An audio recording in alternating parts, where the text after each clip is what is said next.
we start.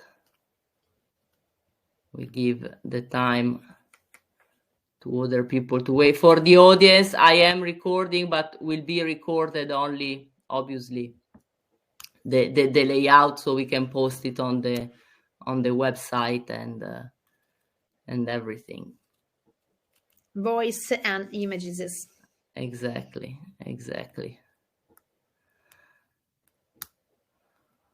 Yeah, we wait one more minute.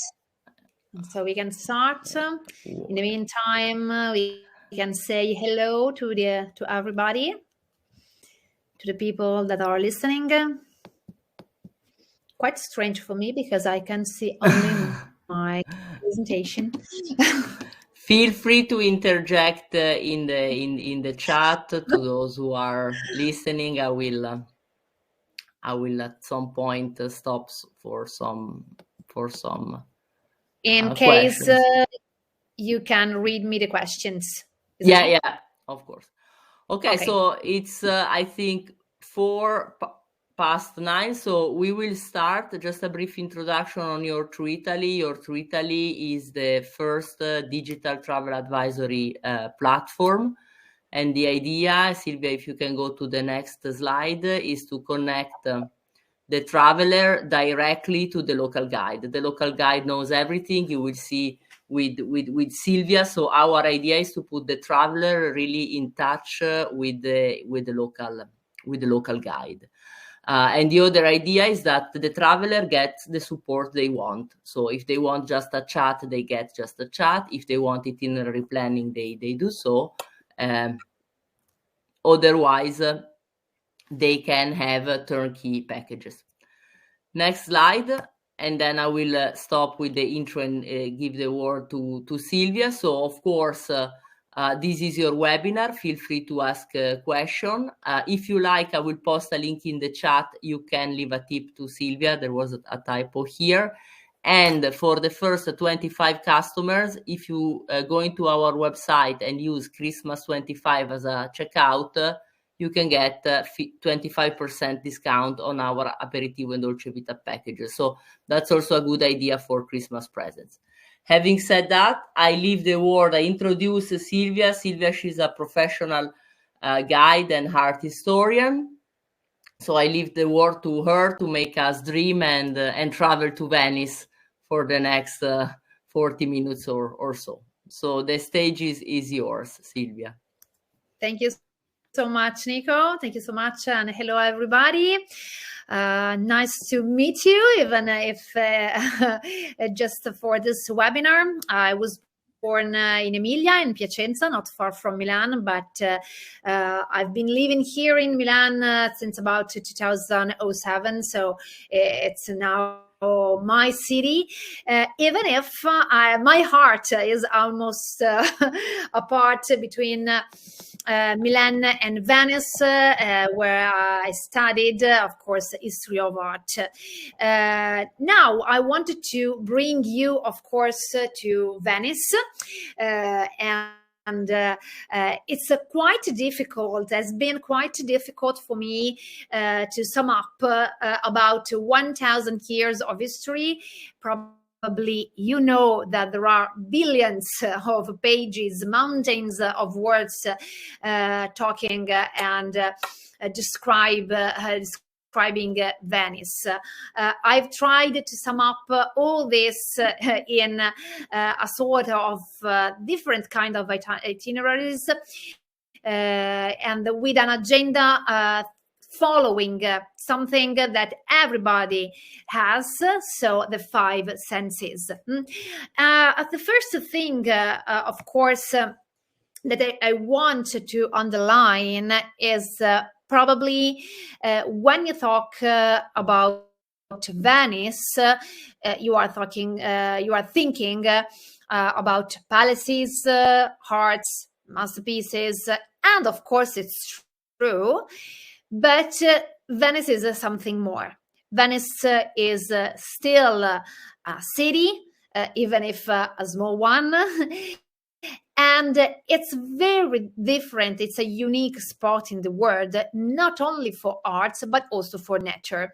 Nature probably is not the first thing that you are thinking when you think about Venice. But the lagoon, the environment of Venice, is truly a sort of piece, a masterpiece made, of course, by Mother Nature. And of course, I think that is very important to have a relation, to think and know the Lagoon of Venice, because the bond between the environment and the city itself is absolutely strong. It's actually Venice, a city that is flowing over the lagoon. And it's not a city, it's about 118 islands connected all together through more than 400 bridges. So this is absolutely something unique and hard to describe, but I will try. And of course, we will start with a map. If in the other cities of Italy, of course, you can get around and get lost, because this is a fun part of traveling, I think. In Venice, you will need a map. Every time, in every moment of your trip, of your days in Venice, you will need a map, because Venice is truly a labyrinth. It's easy to get lost, but also, even if Venice is a small city, don't believe that it's very big, but just because there are a lot of streets, but just because they are very, very tiny, but it's quite difficult to get around.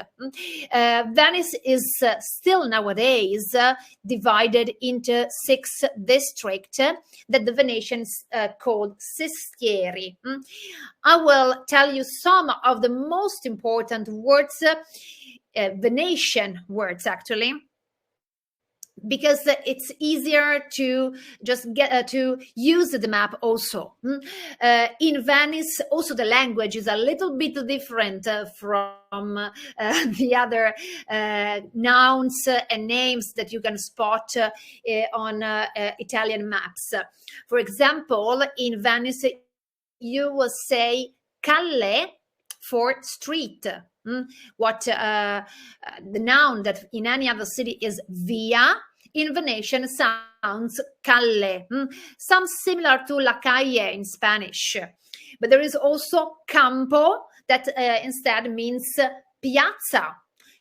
Campo in English, we can translate it with field or little fields, campiello, because in Venice actually there is only one square. There is Piazza San Marco. The other square that you can spot around are named Campo. Rio is for canal. Rio is a little river actually, but also small canal, differently by the Grand Canal, that is the most important one, of course, the one that runs from the station until the lagoon, the basin of St. Mark.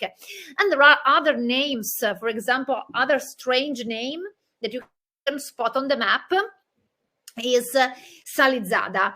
Salizzada, it's a strange name also because means street with stones.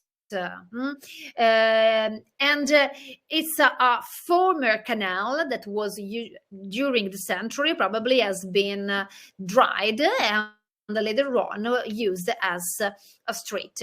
Remember also that the real streets in Venice are not the pedestrian one, but are the canal. This is why, for example, the main entrance of the most important palaces during the centuries in previous time, of course, was in front of the water. So the entrance on the road, on the calle, was used by the servant. Noblemen arrived by gondola. And this, of course, another important chapter about the city of Venice. So when you have been confident with the map, you can just look around at the 6 districts, 3 by one side of the Grand Canal, 3 by the other side. This 6th district, starting from the north, are Cannareggio. It is also the yellow area on the map. It is also one of the most popular district, or sestieri. Then there is the purple area, that is Castello. In the ancient times, there is, of course, a castle also in Venice. Nowadays has been totally destroyed, but remains the name.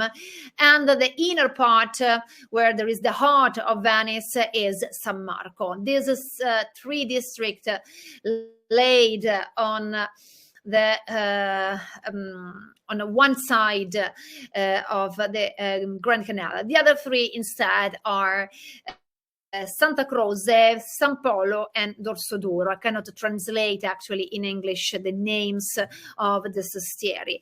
But this is very important because when you are in town, you can have an idea of where you are. And of course, we can start from the heart of Venice. I tried to plan some different path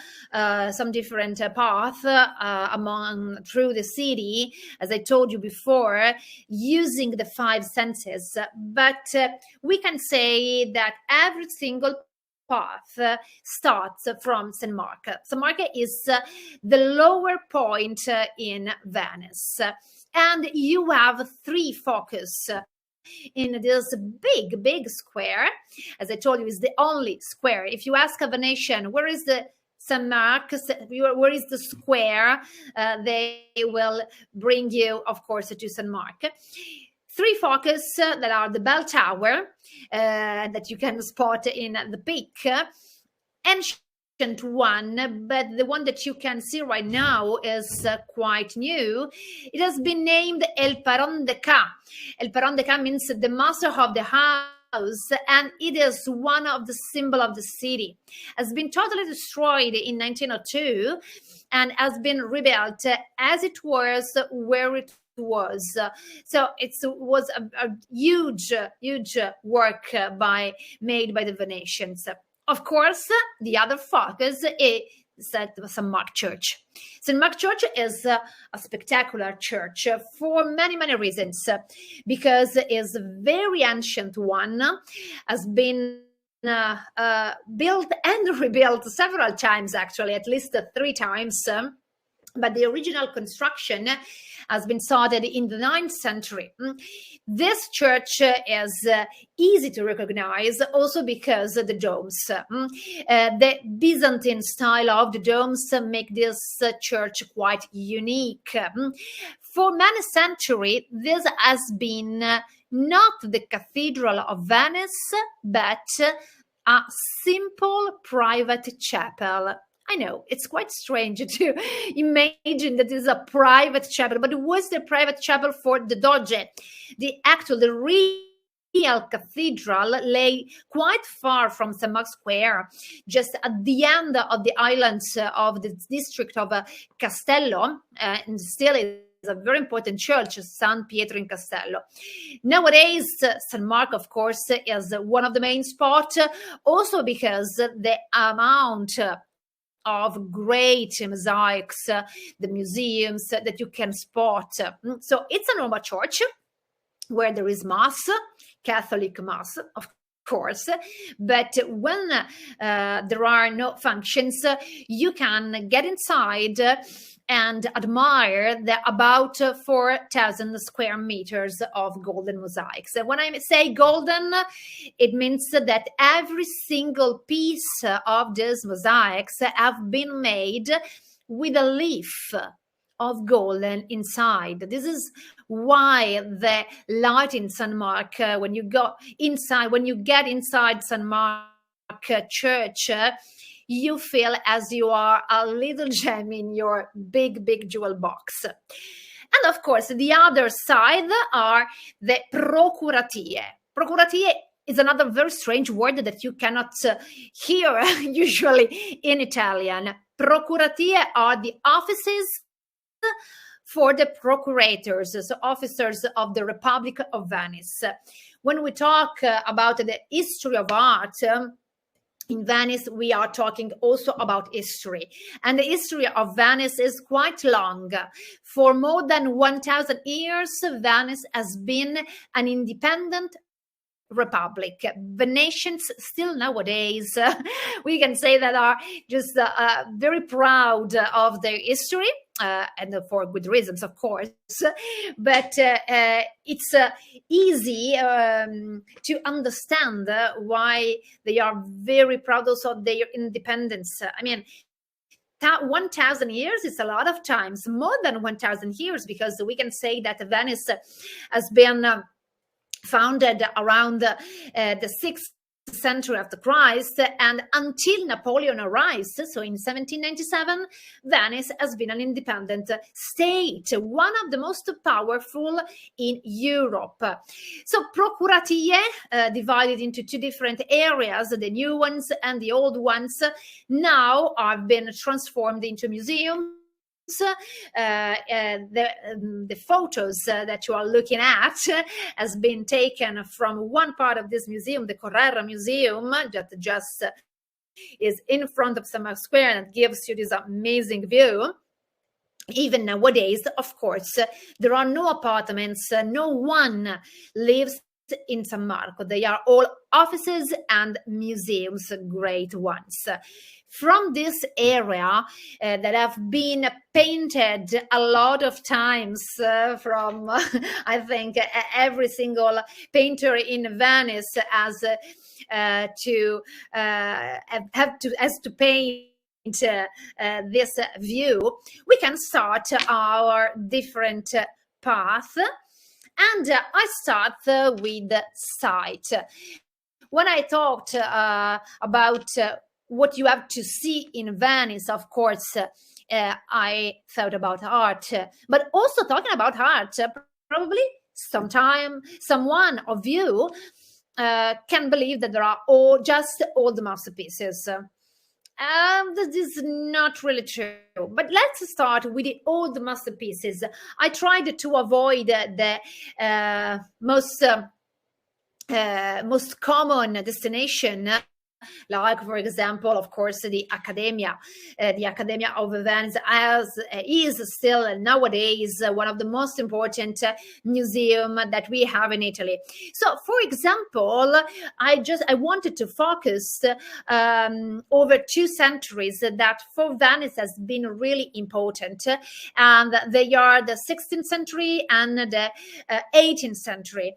The first one, the 16th century, the last part, the late part of the Renaissance, before that Baroque style started, is very important because in Venice we can spot 3, we can say, fathers of Italian paintings.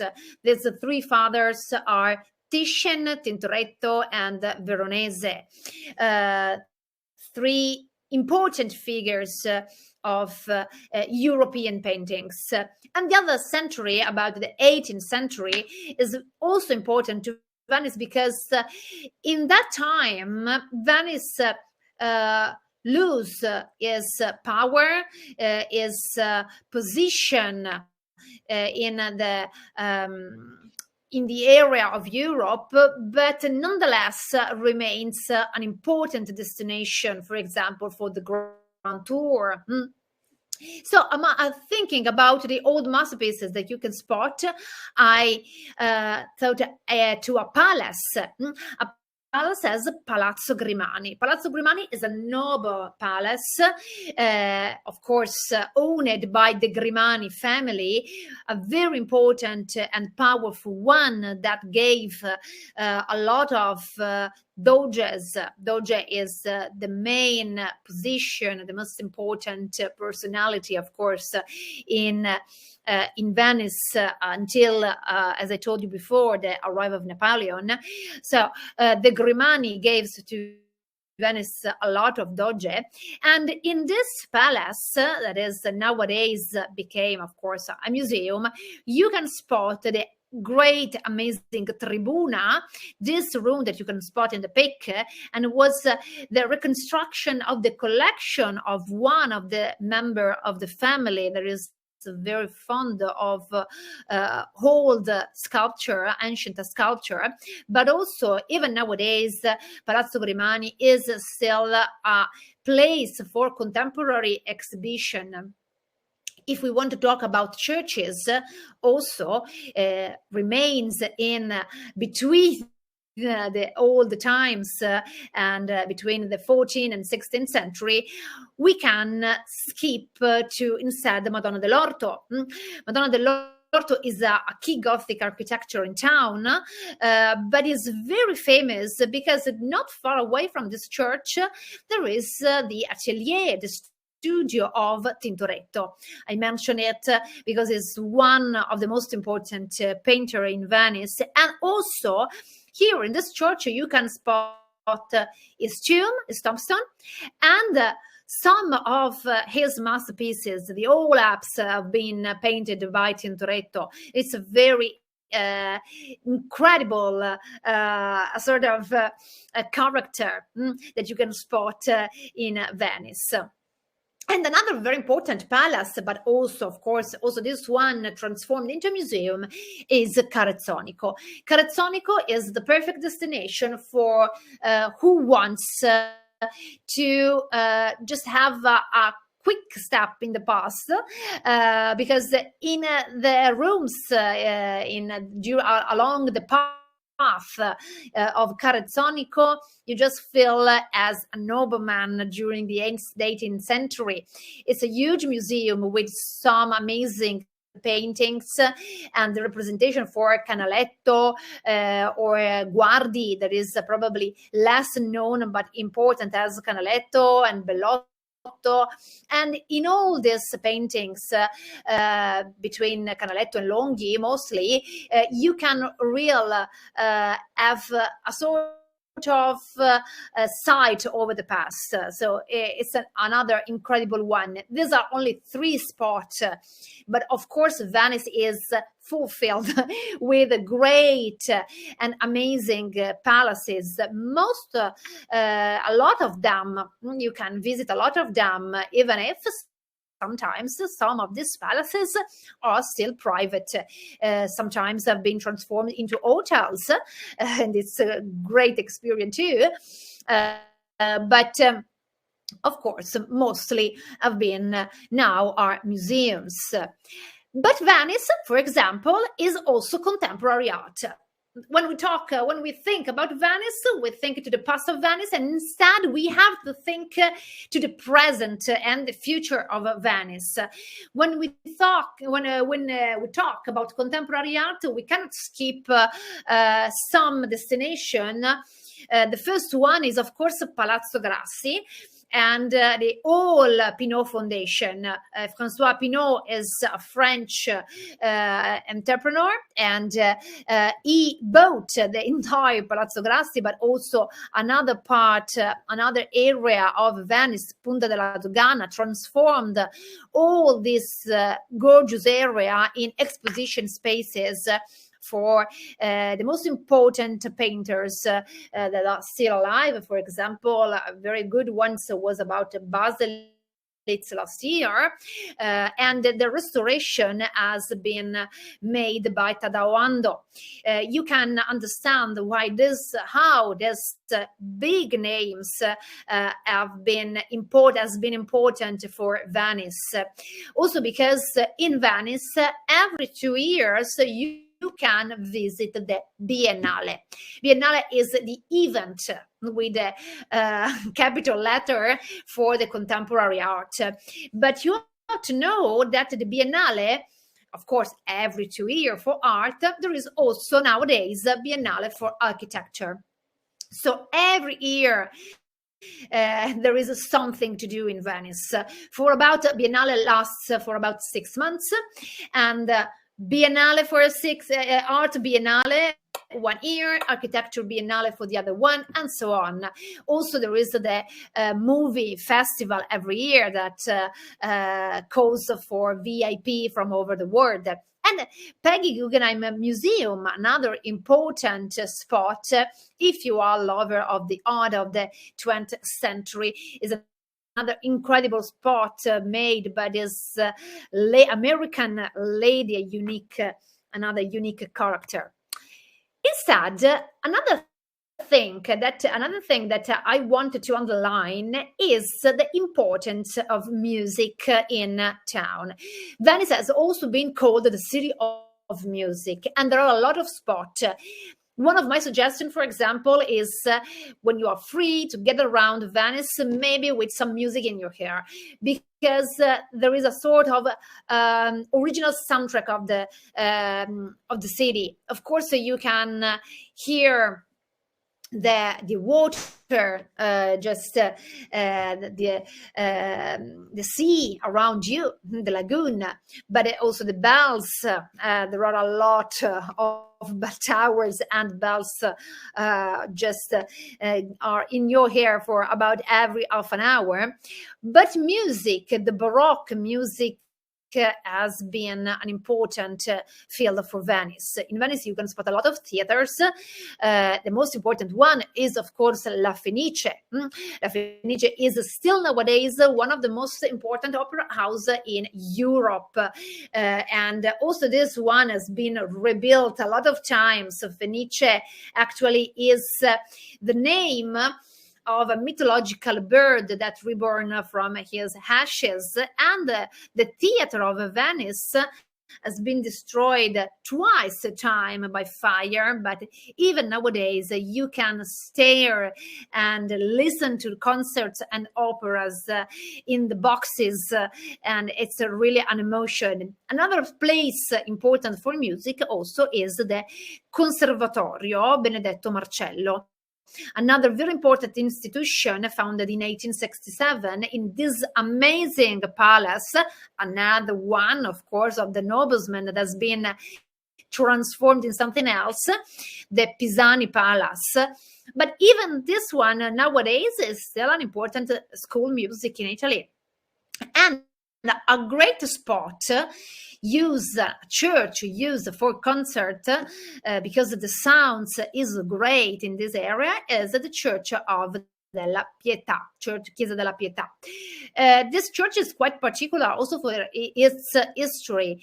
The ceiling has been frescoed by Tiepolo, so it's a masterpiece for art too. But it's a place in which Vivaldi used to direct the choirs of nuns of the ancient hospital. Just put place next to the church. So Vivaldi, the Red Priest, the Four Seasons of Vivaldi, I think they are a quite famous piece of music. Let's go on and talk about the smell. If you get around Venice, a lot of persons say me that Venice stinks. I don't think so. I mean, I live in Milan, so probably sometimes Milan stinks more than Venice. Venice doesn't stink. There is the particular smell, of course, of water mixed with fish. I mean, you are over the sea. You are surrounded by the sea. Sometimes you can smell the cooking, someone cooking just in the most popular district. But probably also for this reason, Venice has been called one of the city for perfumes, and you can spot at least two different addresses. One is Palazzo Mocenigo, another important museum for fashion, but in which you can spot also the history of perfumes.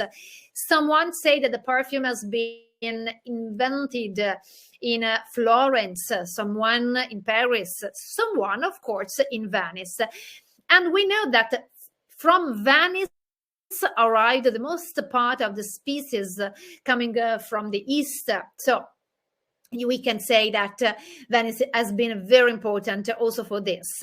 Even nowadays, there is some great brands that are producing perfumes. One of these is the Merchant of Venice, and it's been settled just in the Campo in front of La Fenice Theatre, in this unique old pharmacy.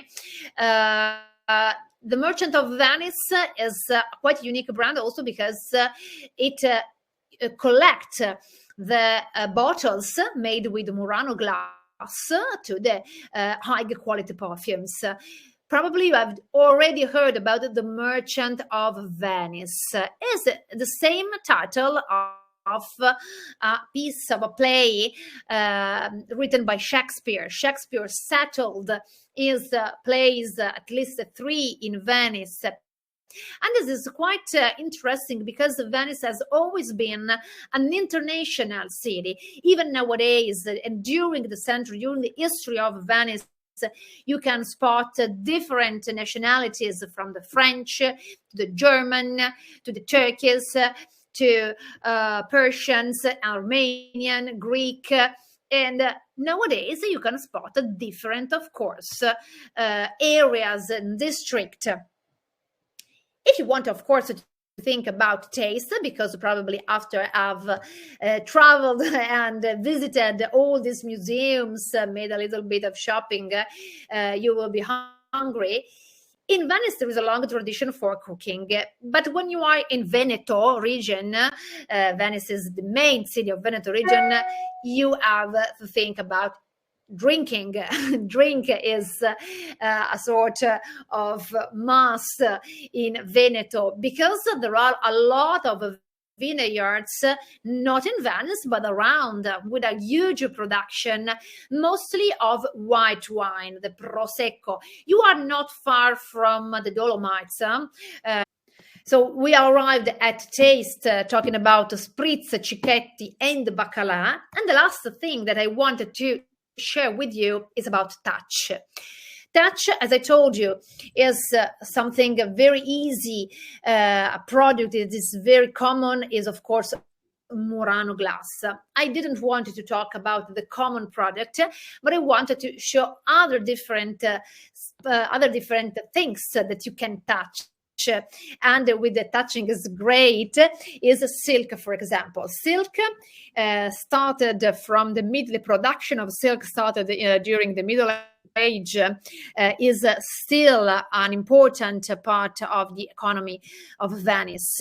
Even nowadays, there are great brands like Rubelli and Fortuny that I think that they are known worldwide.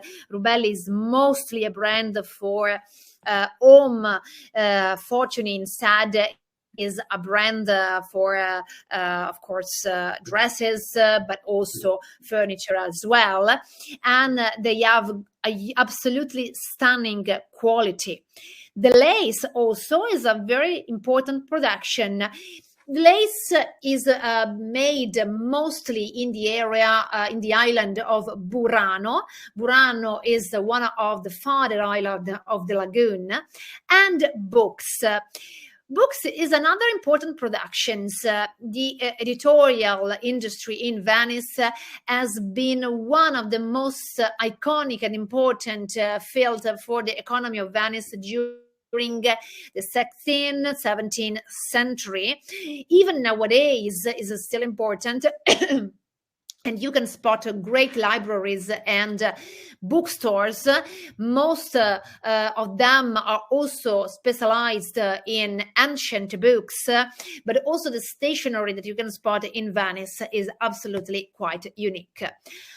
At the beginning of our webinar, I told also you that it is very important knowing the lagoon. So one of my suggestion is at least to get around the town for one day, but the other one is to take a boat, a traghetto, of course, also, or a taxi if you are very lucky, and get around the lagoon, because there are a lot of islands also around Venice, and every one of these islands deserve a visit.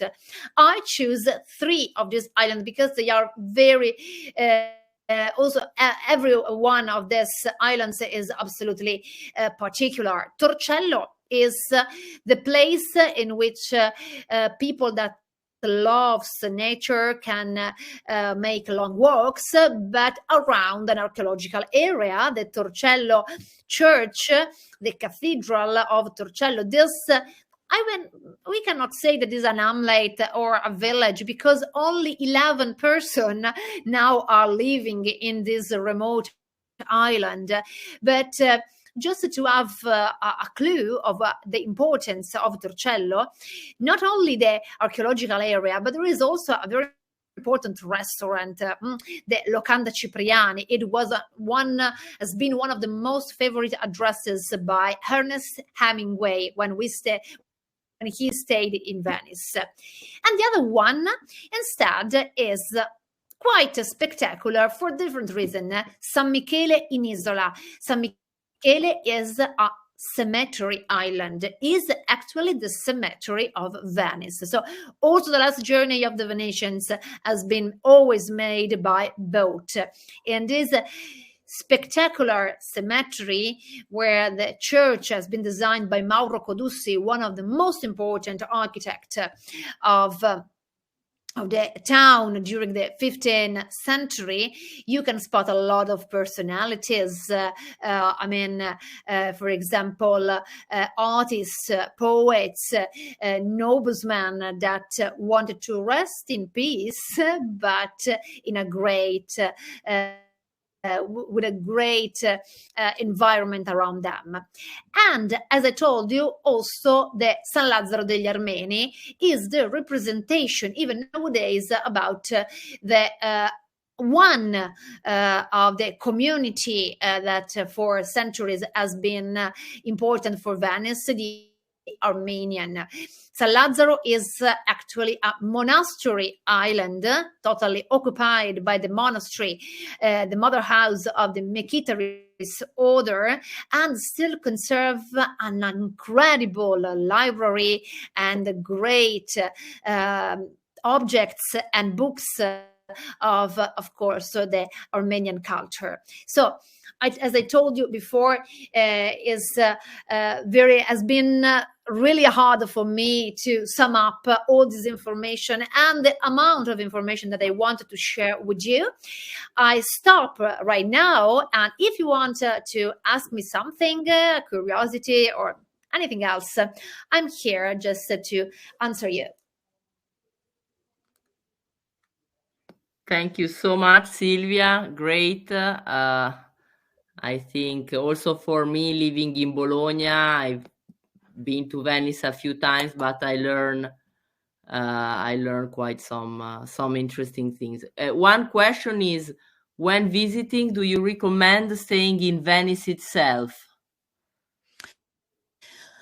Yes, absolutely. Yes. Also because it's easier to get around. And if you want to stay for one day, one night is, of course, the easiest way. But also if you stay for more than a couple of nights, I think that if you are not planning to come back to Venice often, it's quite a unique experience. I know that that can be a little more expensive than staying on the land.